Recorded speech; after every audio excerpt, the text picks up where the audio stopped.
Welcome back to Revenge Plus, where revenge isn't just sweet, it's unforgettable. Let's dive into today's unforgettable story.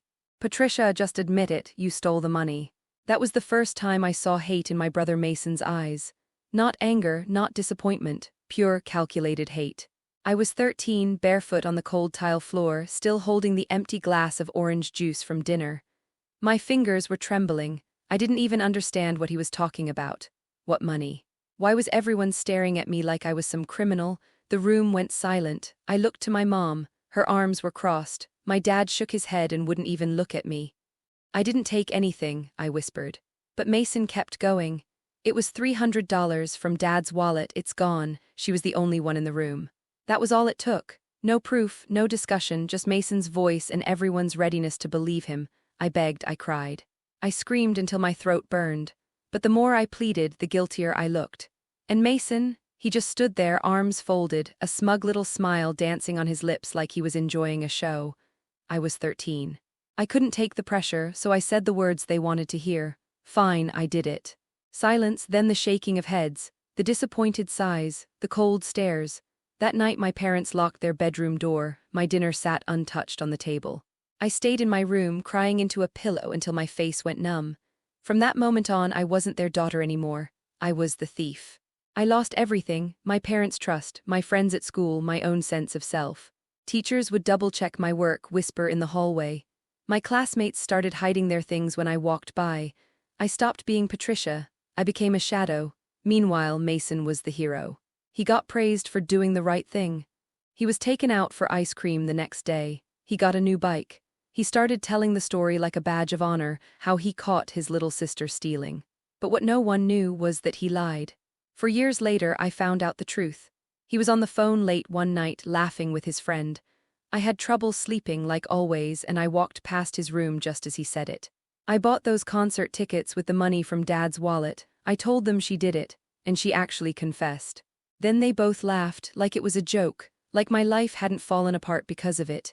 That laugh burned into my memory. I stood frozen in the hallway, fists clenched so hard my nails dug into my palms. He framed me, and he got away with it. For the next 5 years I didn't say a word, but something inside me changed that night. I stopped trying to earn back their love.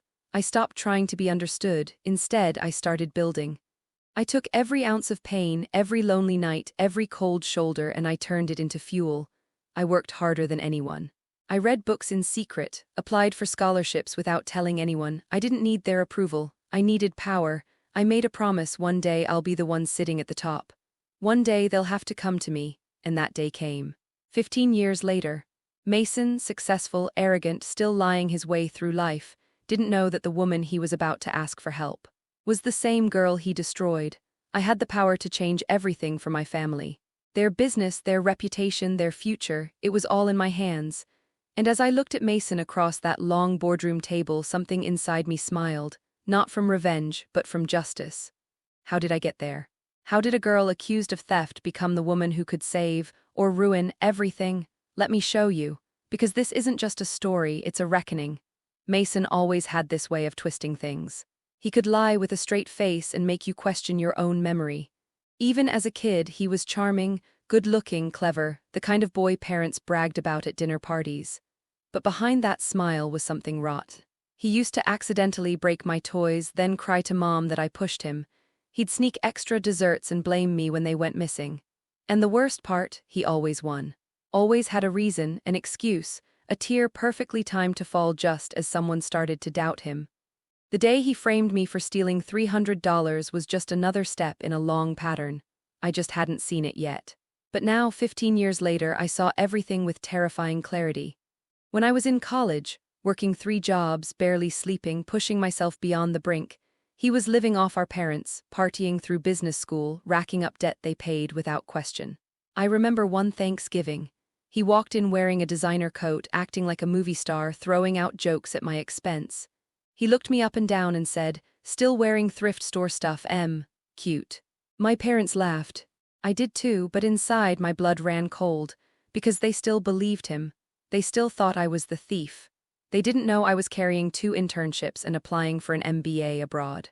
They didn't know I had started investing quietly, learning about finance, technology, and strategy late into the night after shifts at the diner. They didn't know that I was slowly building a company behind their backs. One client at a time, one pitch at a time, and I made sure Mason never knew, but I watched him, every deal he messed up, every opportunity he squandered. He wasn't smart, he was just bold and entitled. And he was leading our family's company, a small, struggling chain of health food stores, into the ground. He hired his friends, took out massive loans, bought flashy tech he didn't understand. Within 3 years, the business was bleeding. Guess who they called to consult? Me. At first, I said no. I wanted nothing to do with them, but something made me hesitate.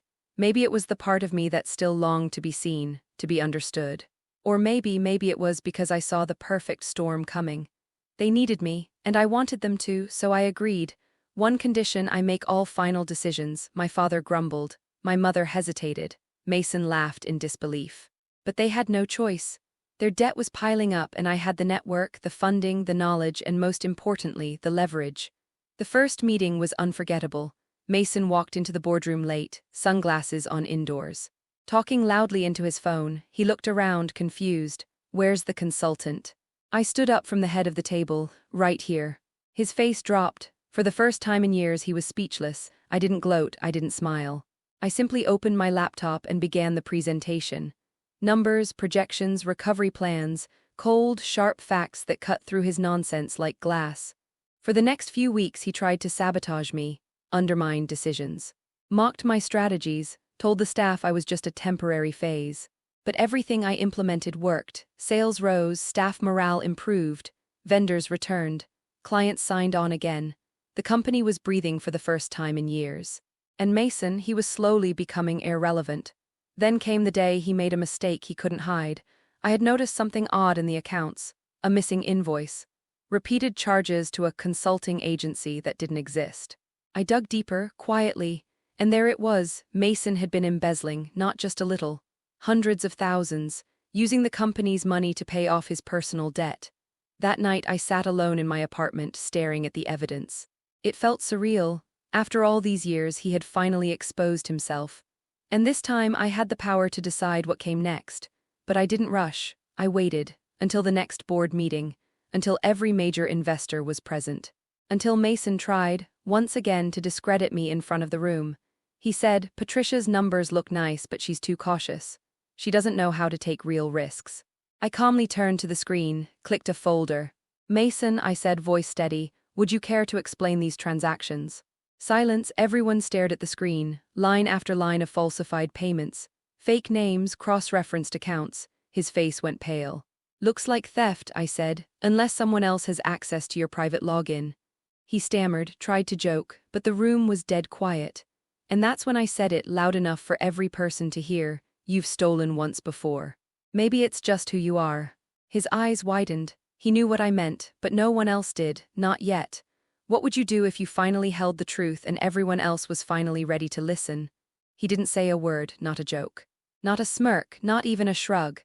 Mason just sat there, staring at the screen, watching the little pieces of his perfect lie crumble in front of the board, the same board that had once praised him for being bold, charming, and vision-driven. I could see it in their eyes. Disgust, betrayal, fear. He tried to speak eventually. Something about being set up, about how I was always out to get him. I leaned forward and said, "Are you accusing me of faking your signature, your login ID, and your personal financial transfers?" His mouth moved, but no words came out. And that's when I saw it, just a flicker. That same fear I had felt 15 years ago when the walls closed in and no one believed me, except this time it wasn't on me. I didn't want revenge. I wanted the truth exposed in its raw, ugly form. But before I could speak again, my father stood up. "Patricia, can we speak privately?" I nodded. The boardroom emptied slowly, whispering, heads shaking, papers rustling like dry leaves. In the hallway, it was just me and my father.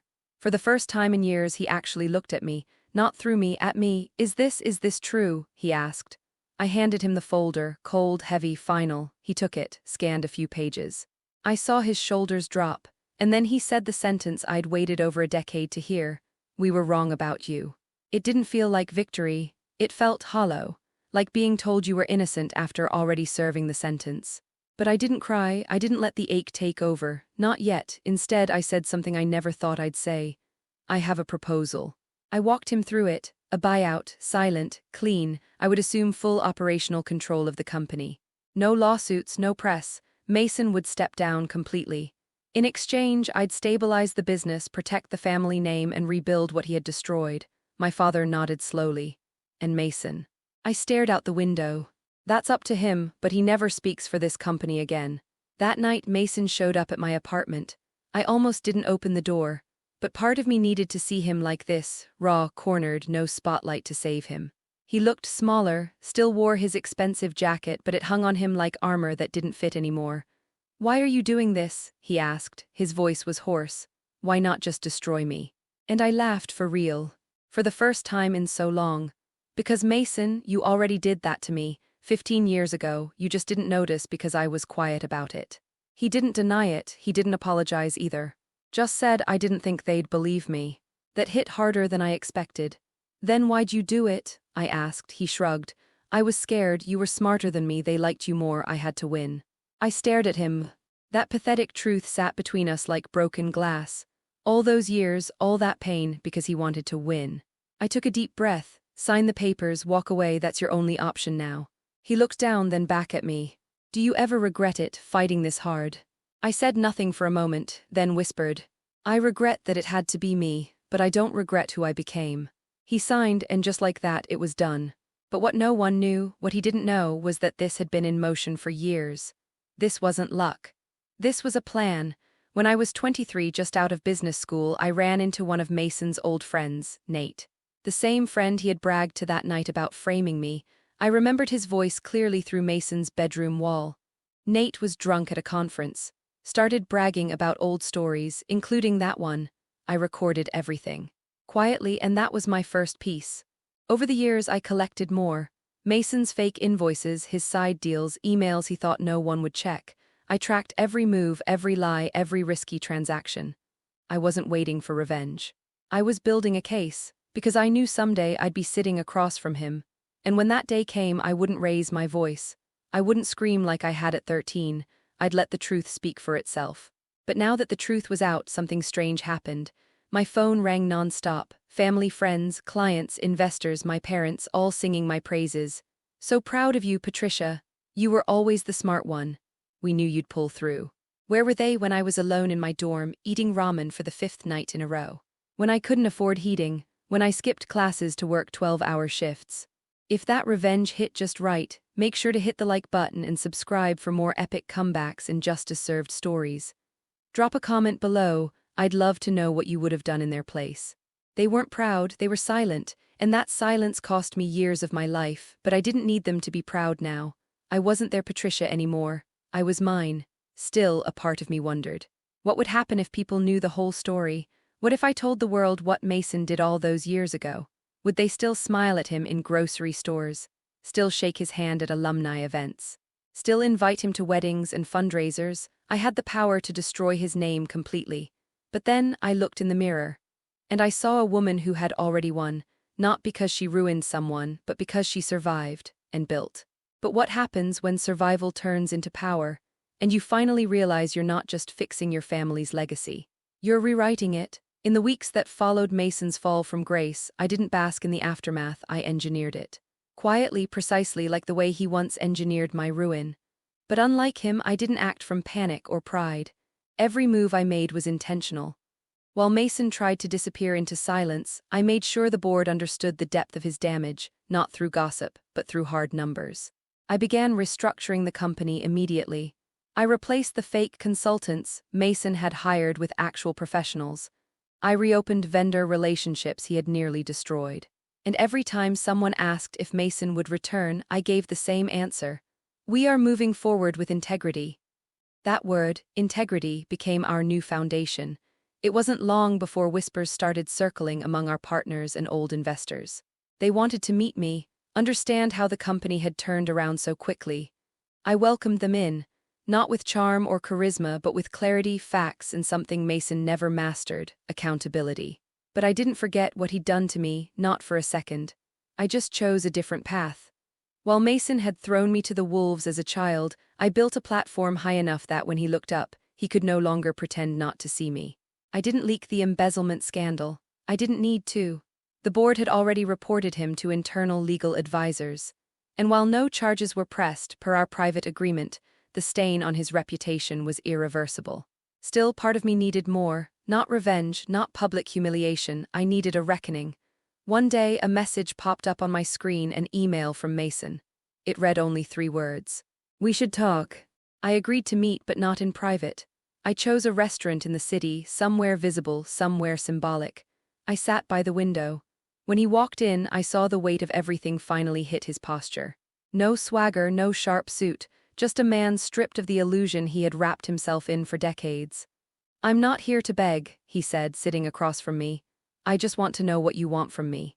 I stirred my coffee slowly, not out of dramatic pause, but because I wanted to measure every word. I already got what I wanted. I have the truth, I have control, you have nothing left to take from me.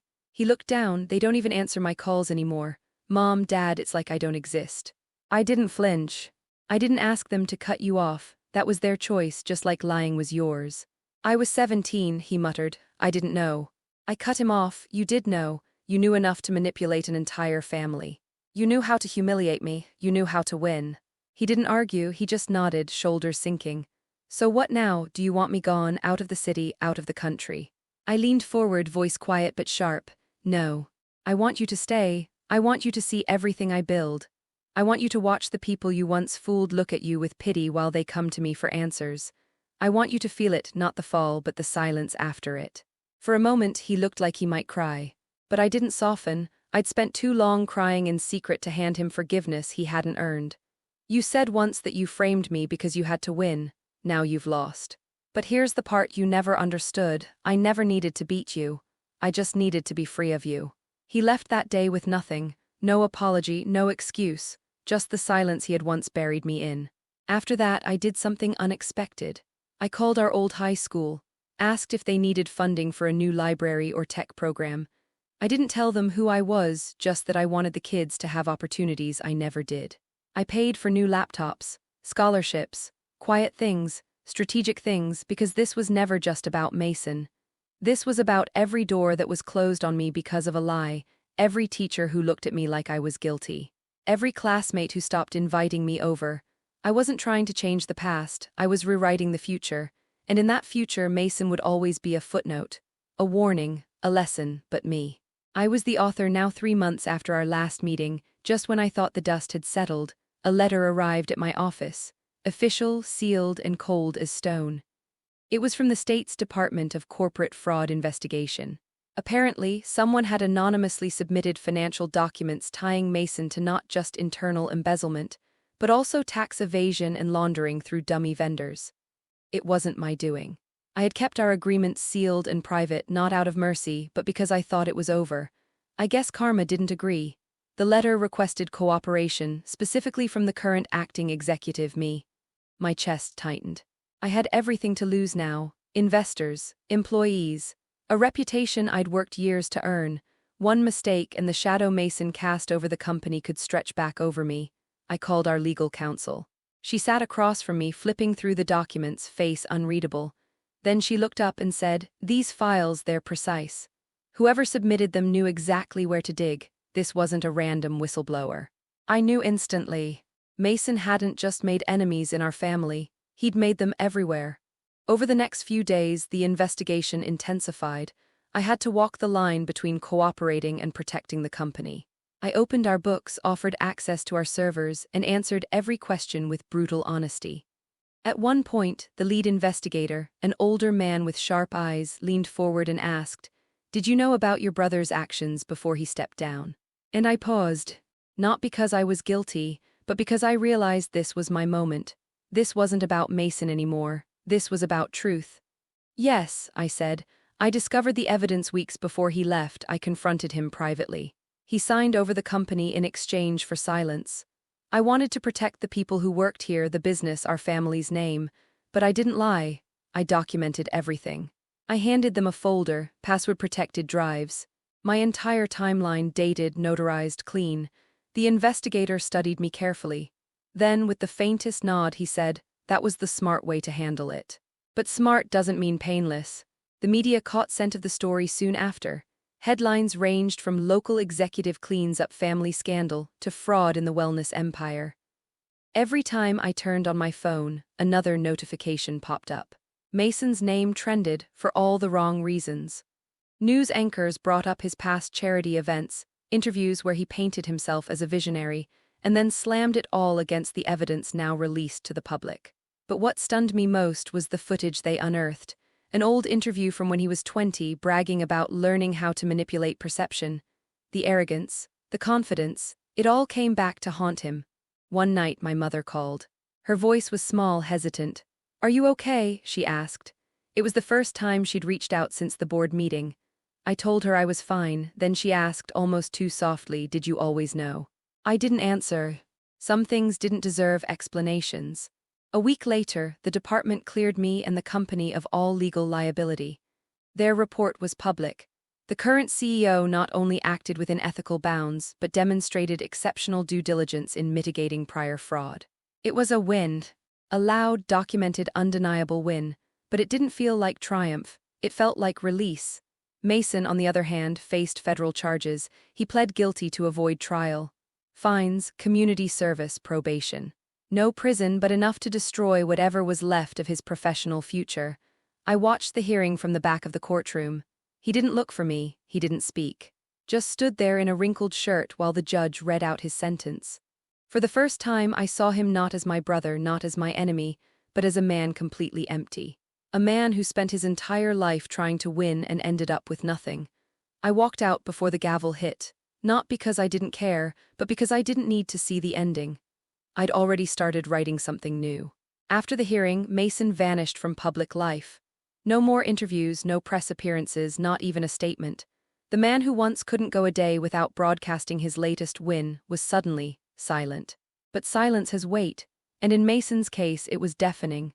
The first cracks began with the obvious, material loss. The state seized his luxury apartment, froze his accounts, and liquidated his remaining assets to pay off fines and settlements. His car, the sleek imported one he used to mock me for never affording, was auctioned off within 2 weeks. The designer suits, the exclusive memberships, the curated image of success, all stripped down to nothing. He moved back into our parents' guest house. That alone said more than words ever could. The same boy who once laughed in my face about being the poor sibling now had to ask our father for gas money. I heard about it through the staff, quiet whispers, discomfort in their tone. Nobody mocked him, they pitied him. But pity in many ways cuts deeper than hate. Then came the collapse of his reputation. Investors blacklisted him. Former friends blocked his number. LinkedIn quietly removed his top influencer badge. The wellness community he had once championed now cited his case as a cautionary tale at conferences. I saw a panel online, Integrity in Business, learning from the Mason Reeve incident. His name had become a punchline. Our family friends stopped asking about him. At one event I heard someone murmur, "Isn't that her brother? The one with the fraud case?" I didn't turn around. I didn't have to. I already knew what their eyes looked like, awkward sympathy, the kind people wear when they don't know how to apologize for believing the wrong person for too long. But the worst of it, the final, irreversible collapse, was internal. I saw it the day I visited my parents' home to sign some final paperwork for the business transfer. Mason didn't know I'd be there. He came into the kitchen wearing a hoodie and sweatpants, eyes hollow like he hadn't slept in days. For a moment he froze. Then, without a word, he poured himself a glass of water and sat down across from me. The silence was thick.